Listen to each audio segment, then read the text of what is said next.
Okay.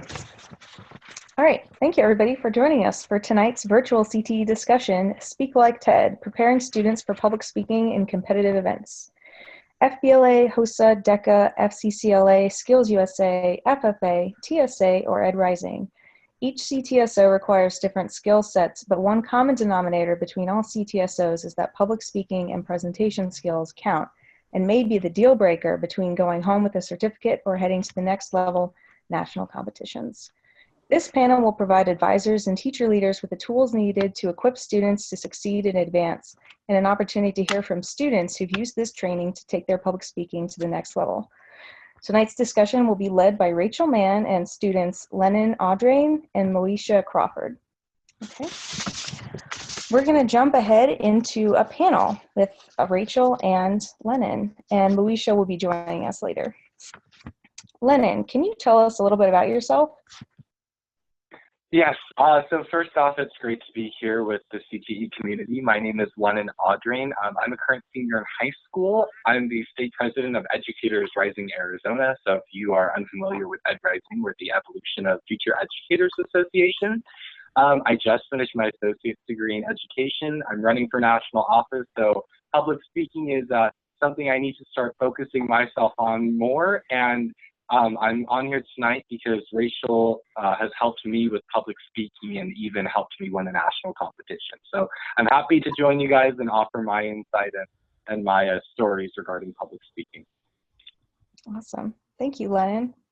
Rachel, can you share a little bit about yourself as well?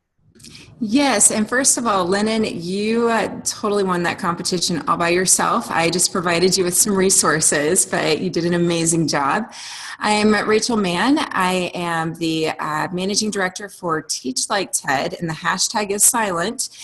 There is a hashtag in there, but it is silent.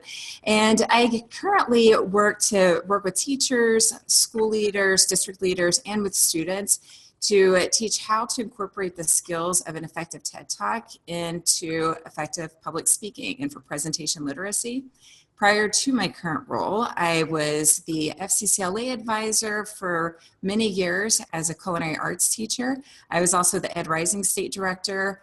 I was a DECA student, so I've had CTE in my blood for many, many years.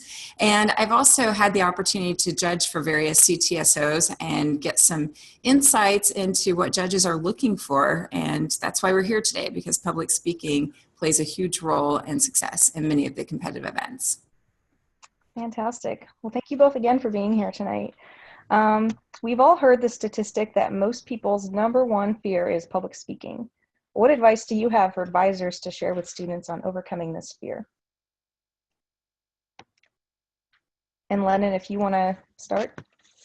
Absolutely. I think baby steps is one of the biggest, for me as a student. I think baby steps towards learning how to speak with even just your peers, sometimes learning how to communicate your ideas is one way you can start to overcome, because we are in such, and even my generation has been so consumed in their phones and learning how to communicate their ideas in less than 140 characters, but having the ability to go back and revise it if they really want to. It's been challenging for students like myself, my peers, to really learn how to communicate our ideas. So baby steps would be, talking with your friends about ideas you have, maybe working your way up into larger groups, and, just always being willing to take feedback. I think part of public speaking, the fear of public speaking, is that feedback that you get. Like, you're like, oh my gosh, what if someone comes up and points out every single one of my flaws in my speech? But in all reality, it's your speech and no one's really going to do that. So one of my pieces of advice would be to not worry about what other people are thinking. They aren't going to give you negative feedback. Everyone wants you to succeed. No one wants to see you fail, and take those baby steps if you have to. Just start learning how to communicate your ideas with your peers. Sage advice. That's really good advice. And I would just to add to that, something I think about, I was at a conference last week for EdTech team, and I had someone come up after one of my presentations and ask, and it was someone who was older than myself, and asked, how do you overcome the fear of public speaking? And I don't think it's something that you necessarily ever overcome. You become more comfortable with it, but I think that there's still different situations that may be more high stake than others. But I think that really channeling that fear and using it as a positive outlet, and then having something that's so important that you can't not say it. So remembering why you have that message, why you're speaking in that situation, and then channeling it so that it's something that's positive energy.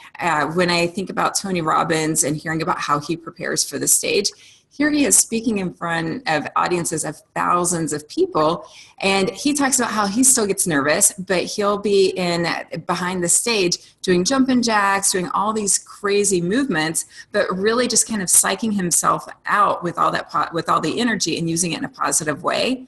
And he's even, I've heard before that for some of his contracts, he'll require that they have one of the mini trampolines. And so he can jump up and down on a trampoline before going out on stage, which we can't always do, especially for competitive events. But there's a TED Talk by Amy Cuddy, and she talks about power posing and how your body language really just it changes your chemistry to where you can feel more calm and more confident. So she assumes it almost looks like a superwoman stance. And for 2 minutes prior to speaking in public, she uses that to help with creating a calmness and a strength and just a sense of confidence that translates into her public speaking. So that's something that teachers can even practice in the classroom with the students, getting them out of their comfort zone and doing the different types of power posing to really change their energy. Great. Thank you, guys. What ideas do you have for a teacher who doesn't feel confident in their public speaking, yet they are tasked with preparing students to succeed in this area? Lennon, what do you think? Like I was saying before, learning how to share your ideas is big. One of the strategies that comes to me off the top of my head, think, pair, share. I think that think, pair, share as a strategy is kind of basic, but it really is starting those baby steps towards communicating your ideas. Giving students opportunity. I'm a big proponent of student voice and student choice. So giving students the opportunity to share their ideas. Open-ended questions are a great way. Not always picking out the same student. I'm kind of listing off strategies here, but maybe like popsicle sticks with your open-ended questions. But any opportunity and every opportunity you have to give students the opportunity to share their ideas and communicate them in one-on-one or in a large group setting is an opportunity that you should take. Awesome. Thanks. And I think too that if the presenter or if the teacher doesn't feel confident themselves, but they know that they need to equip the students with these skills, have a guest speaker come in, or even virtually, if you can't have someone come to your class, maybe virtually have someone come in and share skills, work with the students in those areas. And it's not something that they have to say to the students, oh, I don't feel confident in this, so I'm going to have someone else teach you. I think back to as a culinary arts teacher when I had to teach students how to tourne potatoes. And that was something that I have no desire to make a 7-sided potato.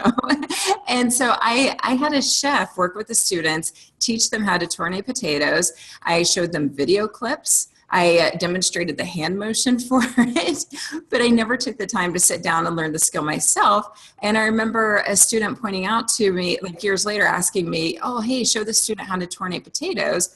And he didn't even realize that I hadn't actually taught that skill to him, that it was something that I had used those resources. So I think that having guest speakers is a great way.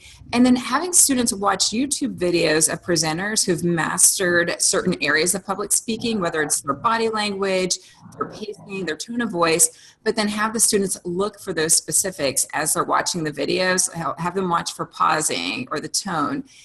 There's a TED Talk playlist that's excellent, and it's called Playlists of Talks to Watch Before Speaking in Public. And that's something that the kids love. There's 8 or 9 different talks on there, but it touches on different parts of confidence with public speaking.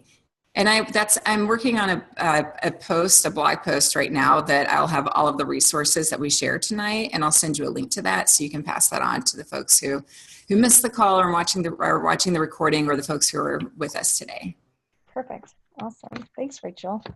And for the people who have joined us, if you have any questions throughout, feel free to type in the chat box and we'll come back to them. Many of our CTE teachers are spread thin for time as it is. What are some ideas for embedding public speaking in the classroom?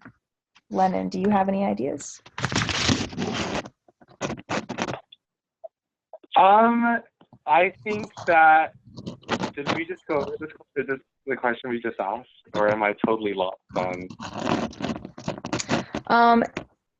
Yeah, if you can elaborate on some ideas to embed public speaking in the classroom. I think you have already proposed a few. Yeah, absolutely. Just a couple more would be incorporating competition prep into your classroom. There's a lot of opportunities for you to interweave your competition into your curriculum, and I think that's one of the great things about career and tech ed.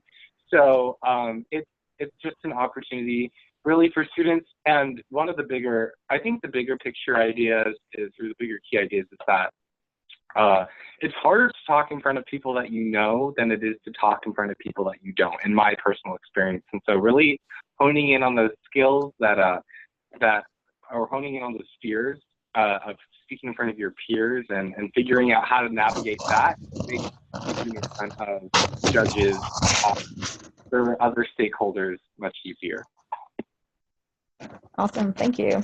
All right, and I'm going to share my screen and just show you some online resources that you can use. Okay, so the first one is TED Ed Clubs. TED Ed Clubs are a fantastic way of sharing or teaching students public speaking and really embedding it into the classroom. So it's a free resource. Anyone can have a TED Ed Club. It's targeting ages 8 to 18, which for CTE, it's mostly middle school and high school. But they have all of the lessons pre-planned, but you can customize them, and they have video clips embedded, they have activities, they have icebreakers for students to do. So it's a great resource and very little work for the teachers. They do have to apply for it and then do a 1-hour call with the folks at TED Ed Clubs in New York just to kind of do an orientation for it. But what I've done with all the resources that they have, so the website, once you have been approved, you have a link to access the leader resource page.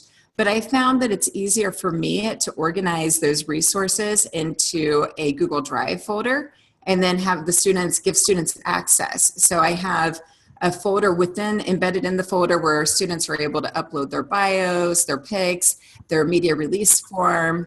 I even record all of our calls because I have 4 different schools who I have TED Ed Clubs with. So we do our meetings virtually through Zoom meetings, and we record all the calls so that the students can access them later. They have a place for them to submit homework, a welcome letter with all kinds of tips for public speaking. There's a chart where they put in their own information. So I'm not the one doing all the work of having to record all the information. They just go in and add their information. There's a sign-in sheet. All of the resources are here, and it just makes it very seamless for us to be able to work collaboratively through the Drive, through Google Drive. So this is something that I created a template folder that doesn't have any of the students' information because I have to respect privacy. So I removed everything and made a template folder, which I'll have a link to on the resource blog post that I send out.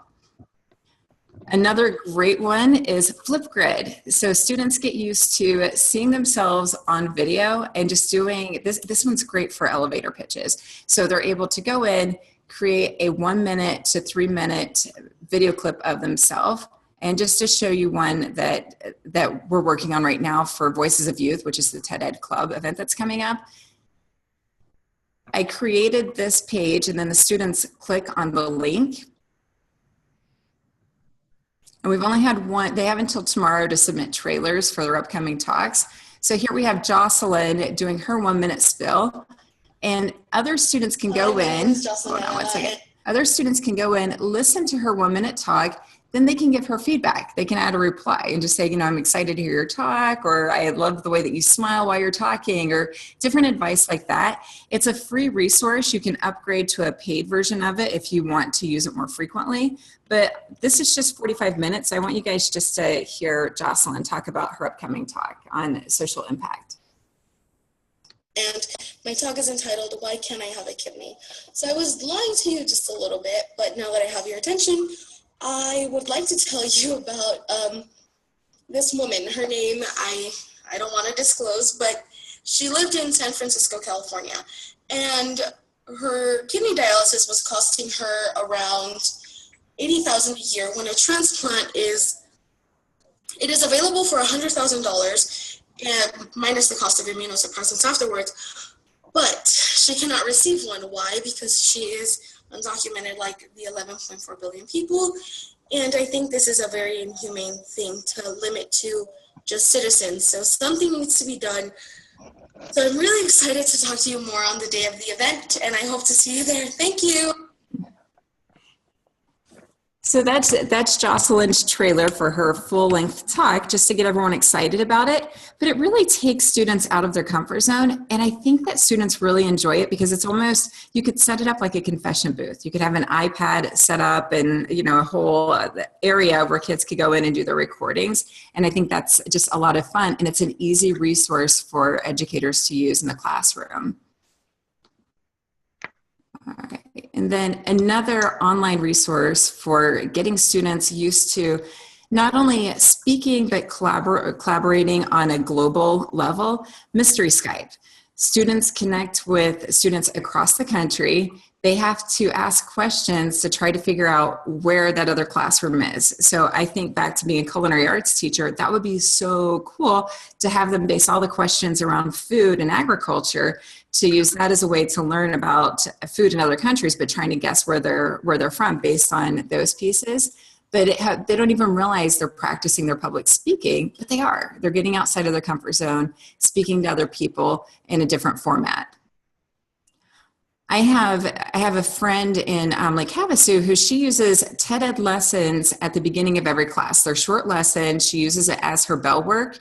And it's something to where there's topics for basically anything. So especially for CTE, they cover pretty much every topic out there. But you can go in and you can do little filters. So for instance, right now I did content type and I clicked TED Talk lessons so that students could go in at the beginning of class, not only learn about something related to your content area, but you could have them look for certain different characteristics in their public speaking. So for one, and right away when I see this title, Why I Must Speak Out About Climate Change, that just shows, I would have my students look for his passion. You know, this person obviously has an agenda and a purpose for this. So that would be something that I would want to look for that lesson. So that's just some different, there's so many great resources out there, but those are just a few that teachers could implement right away to easily and for no cost start training their students in public speaking in the classroom. Awesome. Fantastic. Thank you, Rachel. Those are really great resources. Our next question is for Lennon. Lennon, what events have you competed in that required public speaking? How did you prepare and what was the outcome? And then maybe share about your first year with Ed Rising. Okay, absolutely. So in public speaking, there are a couple events that I've done, and actually now that I think about it, every event that I've competed in Ed Rising has had a component of public speaking. So I've done job interview, which you're talking one-on-one and you're really selling yourself. Education administration in Ed Rising, you're shadowing an administrator and giving a presentation. And this past year, I've done public speaking, which is literally public speaking, impromptu speaking, and creative lecture, which is modeled after a TED Talk. So I'll just talk about the two that I did more recently at the national competition. So in public speaking, we had to discuss how we could realistically close the achievement gap in under 5 minutes. And then in creative lecture, the prompt was, what is student voice, how can we use it, and why should we use it? And so in public speaking, I basically argued that more early childhood education investments, more teacher preparation, and more student voice can all help to realistically close the achievement gap through various research. And then in creative lecture, which I won the national competition in, and presented it at the closing session to about 1,000 rising educators, excuse my lack of verbiage, but it was basically discussing using Katy Perry's song Roar as my hook, how she helps to advocate for student voice in our classroom. So my first year in Ed Rising, I wasn't shy. I think it was learning how to communicate my ideas that was the tough part, because I think my mind is all over the place, and my team's minds are all over the place, but they have some really good ideas. And as the future, we really need to learn how to centralize our thoughts and our feelings and communicate them in a meaningful way. And I think Ed Rising and Miss Mann, Rachel was my director at the time, helped me to really understand what an effective message was and how to effectively communicate it. So like writing an English paper, you always want a hook, you always want a good introduction, support your facts, get a thesis statement. And those were never explicitly like said. Like Rachel never was like, oh, you need to write a thesis statement, you need to write a hook, you need to, but when you constantly are practicing it and you are not only reviewing your own body language when you speak, but looking at other people's, you're getting feedback without knowing it, right? If someone's making a face and say something, you understand whether it was good or whether it was bad. And in learning to understand your own body language, you understand the body language of others. So it really is a win-win. But my first year in Ed Rising, crazy. I'm this junior. I'm like, I have so many ideas for education. I don't know how I'm going to get any of them across. And with constant preparation, thinking through your ideas, outlining them, that's really how you can be successful in public speaking. Awesome. Thank you. Many events include role-play activities in which students do not know the scenario until the competition starts. What do you recommend for preparing for these events that require improv? All right, and I'll start off on that one. All right, so first thing that I would recommend is knowing as much about the topic as possible. So you may not know exactly what someone's going to ask you, but know as much as you can. And then for media training, they tell folks who are getting ready to be on the news or do anything related to the media where they don't necessarily know what they're going to say, to have 3 main points related to the topic, be able to say those 3 points in 3 different ways. So for doing something related to role play or improv, if you go in with some really strong points, be able to find ways to tie them back in. So the topic may be a little bit different, but how could you actually tie what the topic is to those 3 main points that you know really well that you can talk about? So it's not about deflecting or trying to do a spin selling during your talks, but just really having an idea, because sometimes your judges may not even know the right questions to ask, or it may be something that you're really an expert on this. So how can you incorporate it without it turning into something, making sure that it's still related? And then also if it's something to where they're working in a team situation, for improv training, they always say to say yes to everything. If you say no to what one of your team members is saying, so if you're doing a team event, then that's going to throw everything off. That's going to stop the role play at that point. So say yes and find a way to really work together. The students really have to get to know each other when it's a team situation like that. So they have to practice working together, thinking on their feet. And I actually just ordered something that came in the mail right before the talk. So I was kind of excited about this. This is something I'm going to try out next week. I'm working with a key club. So it's called Rory's Story Cubes. And every cube has a different picture on it.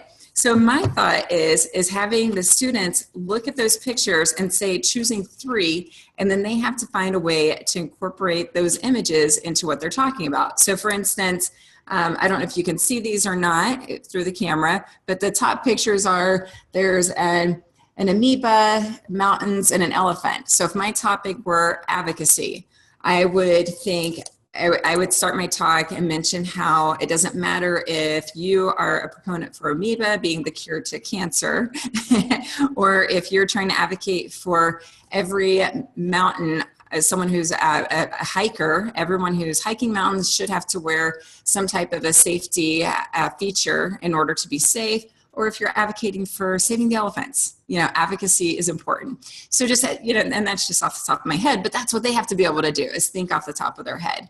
So get them in situations where they don't feel as comfortable as usual, get them outside of their comfort zone, and teach them how to really, how to really think differently and be able to talk about pretty much anything. Awesome. For me, I think it would be work with what you know, and so like Rachel was saying, go in as prepped as you can. In Ed Rising, and I'm not sure how many other CTSOs. I'm sure there are fairly a couple, but Ed Rising is kind of unique since it is teaching. There's this new event called Impromptu Teaching that they've just started. So the goal of you walk into the competition and they present you with a topic, and you need to teach a lesson on the topic. And some of that is really knowing what a best teaching practice is right before you walk in. And within any career, there are a series of best practices, right? You aren't, like Rachel said, you aren't going to say no to something in improv. You may not say, the customer is always right in business. Whatever your practice may be, there's always these central ideas. And going into any competition, knowing those best practices, I'm not even going to try to talk about HOSA. Science is not my area. But for example, in Ed Rising, if you were to go in and the lesson was talking about commas, you always want to start off with bell work.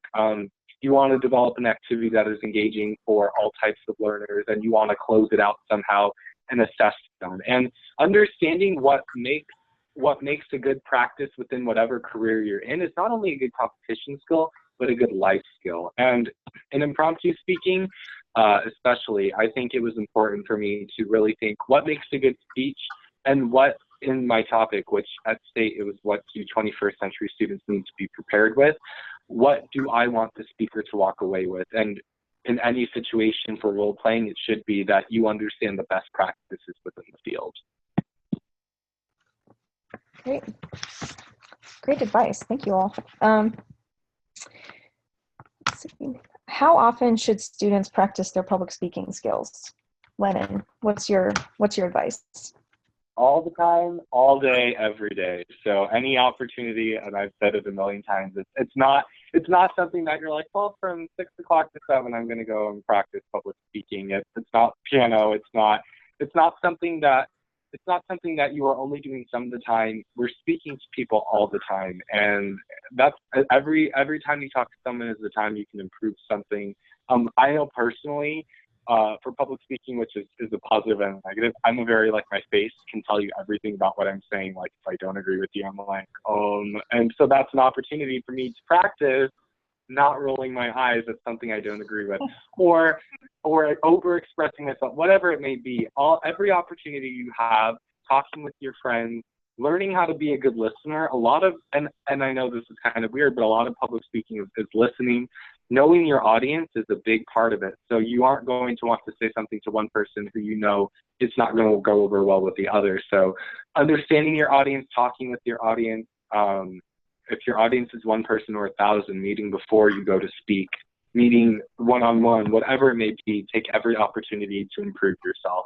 And only give yourself positive feedback. Like for me, I'm like, well, at least you did this time, but let's try to improve on not rolling your eyes when they talk about the subject. So staying positive, but taking every opportunity.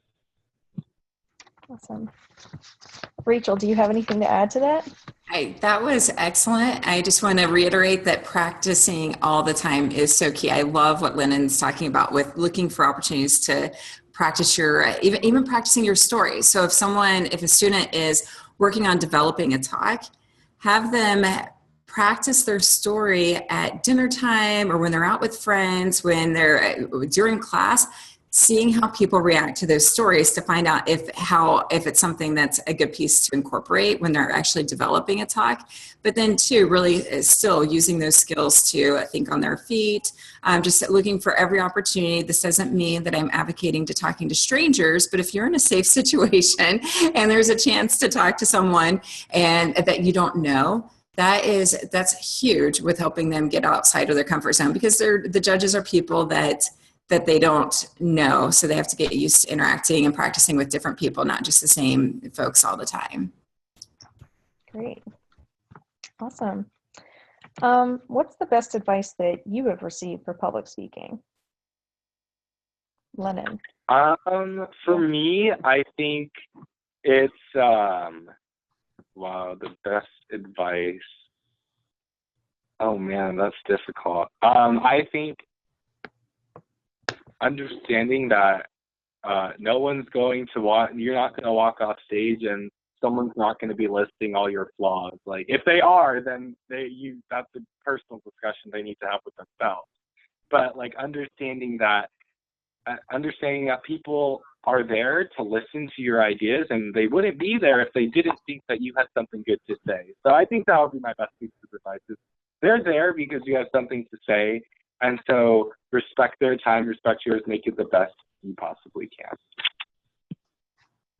That's great. Rachel?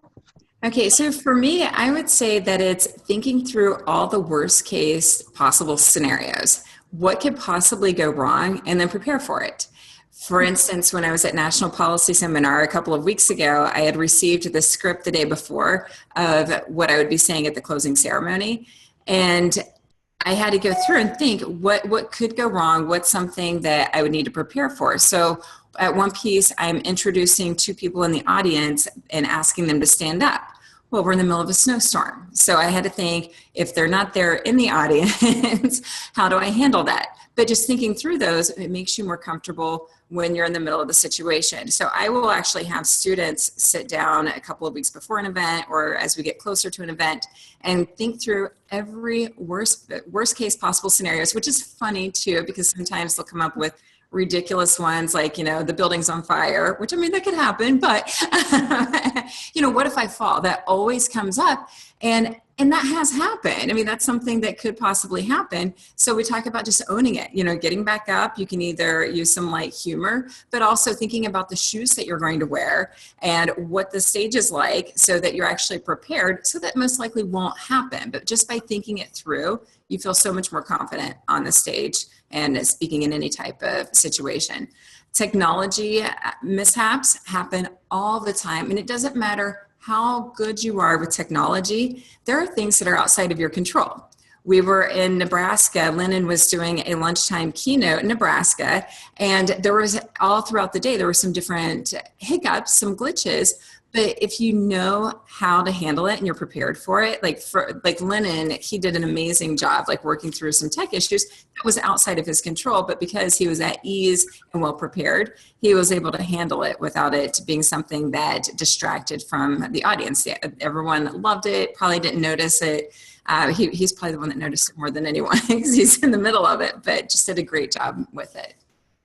Great. That's great. And just to add on to that tech, so the keynote I gave in Nebraska was my competition speech. And so my creative lecture in my competition, they had an older version of PowerPoint. And so my music that I had, my background music, because I ended up singing Katy Perry's song as I went along, was not playing.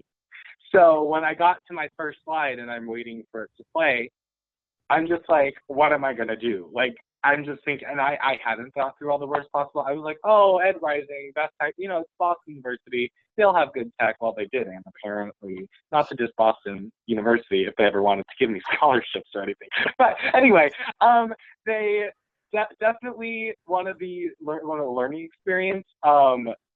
If you got to sing an a cappella, you got to sing an a cappella. And that's what I did. And a 17-year-old boy who can't sing as it is got to sing Katy Perry a cappella.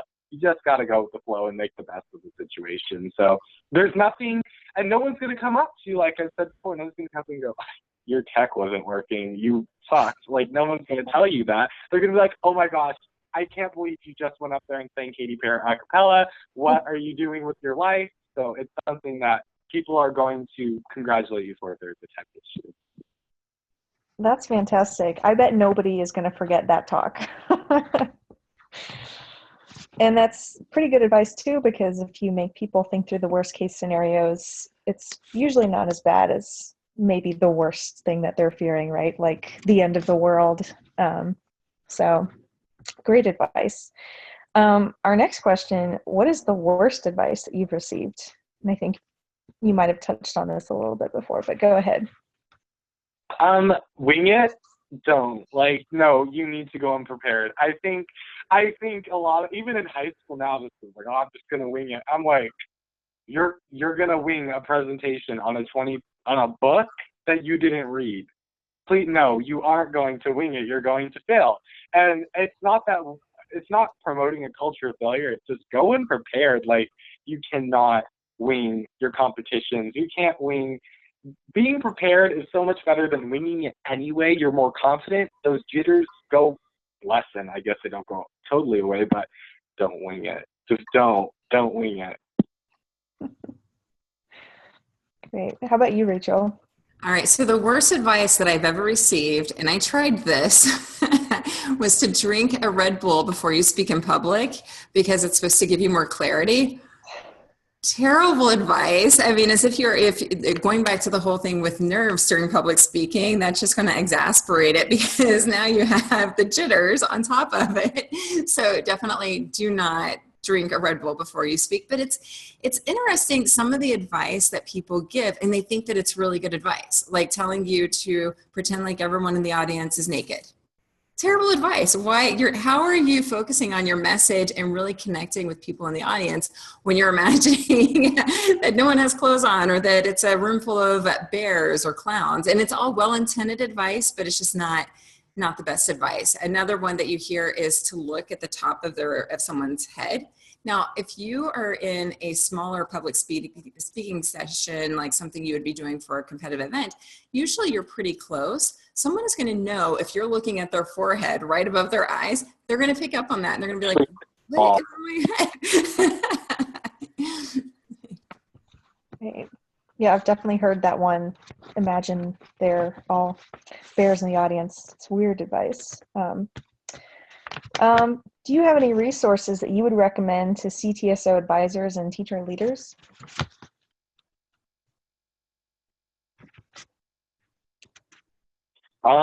For me, I think I can't read. I don't know. Practice. I think having students draft out or outline their speech like they would an essay. I know for me that works. Not for every student. Actually, when I was creating my Katy Perry speech, I call it that. That's not even the name of it. I think it's just cooler to say it that way, I guess. I was creating my Katy Perry speech. My desk was covered in sticky notes, and I have them. And so I literally would just, I have an idea, sticky notes.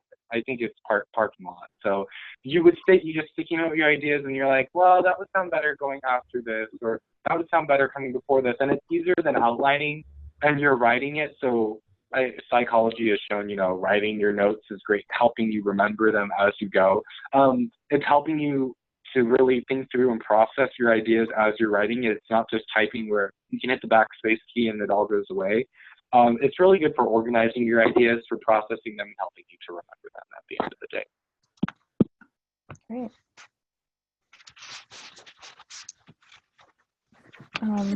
There are several really good books on public speaking, but one that I think that students would actually read is called Still the Show.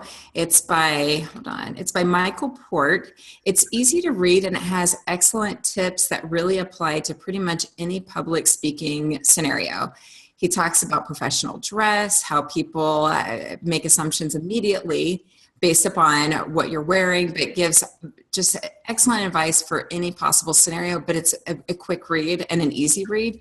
It's also something that's available on Audible, so if someone doesn't have time to actually sit down and read the book, they can always download the app. It's, I think, $9.99 to purchase the book, and well worth it because they can listen to it while they're going for a run, driving in the car, falling asleep at night, but it's just an easy way for them to get that information. Awesome. Great. Well, you've shared some excellent resources throughout the presentation, both of you, and some awesome advice. Is there any other advice that you have for presentations that don't have a public speaking component or include other components? For me, I think it would be your design has a lot to do with how people are going to perceive your documents. In fact, I have a copy of my resume. I just so happen to have a copy of my resume right here. So, and I'm sure Rachel will touch on this, but the design of it, it's clean. Everything's aligned. You want to make sure that your design looks professional. You don't want it to look like, you pop this out of Microsoft Word in 5 minutes. You want it to look well written. Have other people proofread it. I know sometimes you're like, that judgment, which you fear with public speaking. That fear is everywhere, that judgment fear. But I think that feedback is going to be valuable. sometimes the feedback won't be what you want to hear, even from your loved ones. Although my lecture was public speaking, some of my worst critics were my family members about my speech, including teachers. So my dad was not a big fan at first of my public speech, but he gave me some realistic things to think about, like, well, someone may not agree with this, so can you present it in another way that isn't as controversial? Or is there, and especially in writing, because in writing you aren't getting the presence of you saying it with your background, your perceptions, how you're going to say it. So really having someone else sit down and read it and looking at, well, you use this word here, and maybe if I had known you for a while and you were saying it to me, it would make more sense. But I'm reading this and it kind of sounds this way. So having them proofread it, give you that feedback that you may otherwise not know because you're really just stuck inside your own head.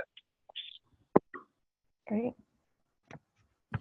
I think the whole editing piece is so important. So Lennon hit that nail on the head, that it's really important to make sure there's not grammatical errors in what you're submitting prior to the competition or even as part of the competition.